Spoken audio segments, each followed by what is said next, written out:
Hi everyone. Today we'll be taking a look at number 216 on LeetCode called combination sum number 3. We want to find all possible combinations of k numbers set up to a certain number n, given that we are only allowed to use numbers from 1 to 9. And each set should be a unique set of numbers. Cool. So since we want to find all possible combinations, we're going to be using backtracking.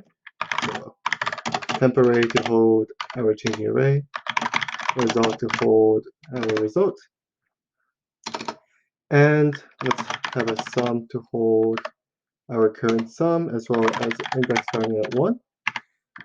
The last part here is to make sure that we start at value 1 and are going to go all the way up to 9. So let's write our backtrack function. Backtrack with temp sum the index.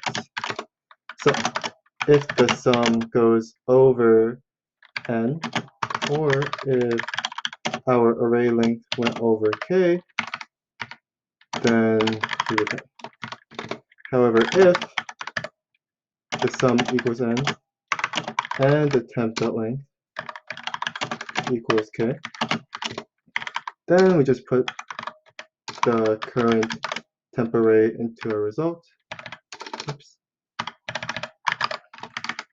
And we return. And finally our iteration, so for I equals index, I is less than or equal to 9, since we're going from 1 to 9, and I plus plus, push the value into our temp array, backtrack, with the temp, the sum, plus the current value. And to make sure we don't reuse any values, we do I plus 1. And finally, we pop it out.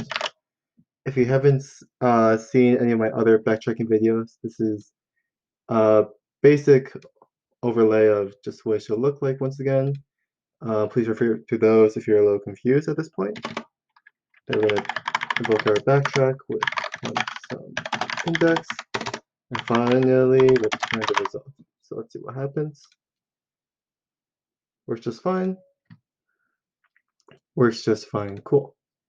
Let's talk about runtime. Runtime for this is going to be of n factorial, since we need to go through every possible combination. N is the number of values we need to iterate up to. So with that, I'll put a link to the question as well as my GitHub down below. And I'll see you guys next time.